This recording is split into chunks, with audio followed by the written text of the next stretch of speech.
Welcome back, one and all, to another exciting edition of Transformers Reviews. Well, did you all know that on October 29th starts International Polar Bear Week? Now, we are neither being sponsored, nor are we doing this video because of that. I just thought it was good timing.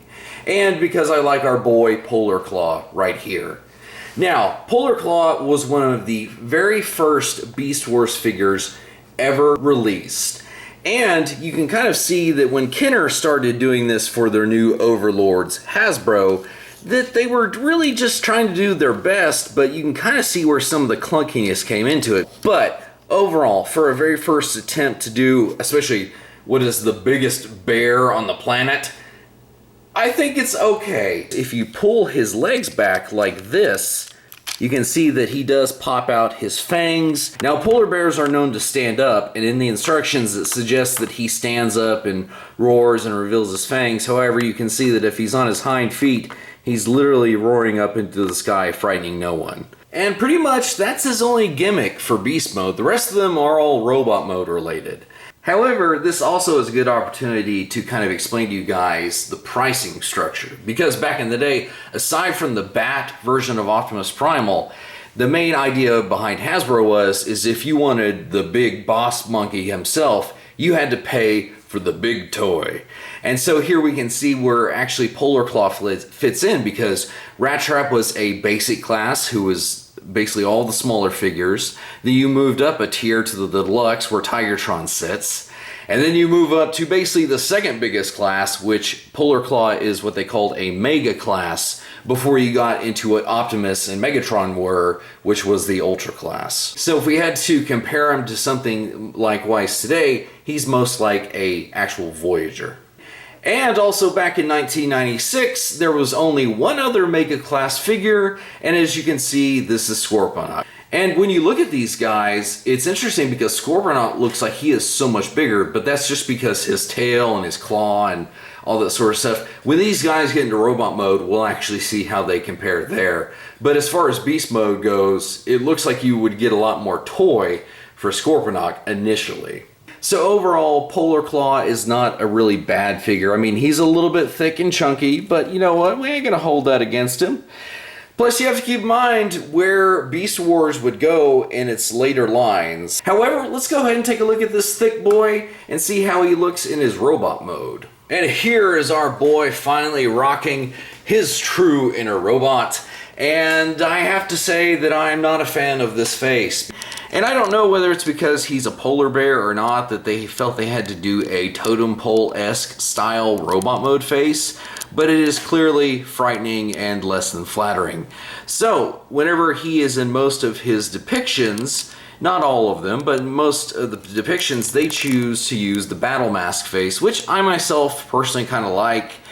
Now our boy, obviously, as you can tell, he looks a little bit long in the torso, but I mean, the boy is jacked. His legs do look a little bit skinnier compared to the rest of his body, but it's not like Skylink's proportions where he has little chicken legs with a dragon body, okay? This boy at least has something a little bit more in proportion. I got this guy secondhand, that's why the paint's a little bit worn. As far as just the base robot mode before we get into the features, this is what you got. So one of Polar Claw's gimmicks was actually when you flipped his beast mode leg over here and you pulled this lever, it would actually have a capture claw like that. So when fighting a Predacon, he could just pop that out, and now it's time for a maximal beatdown.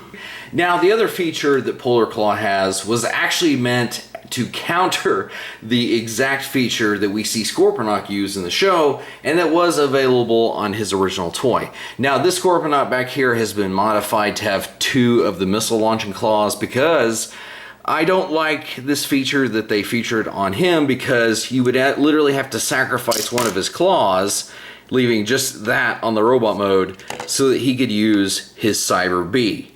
Now, how does that relate to Polar Claw? Well, he likewise also jettisons a limb, giving us that of the Cyber Bat. So yes, you could literally have the Cyber Bat versus the Cyber Bee. So I think Polar Claw executes a little bit better because he's basically using one of his beast mode limbs that he doesn't need in his robot mode. And again, this was all that was left of Scorponok, so he's literally fighting with half a claw, which I was like, okay, whatever.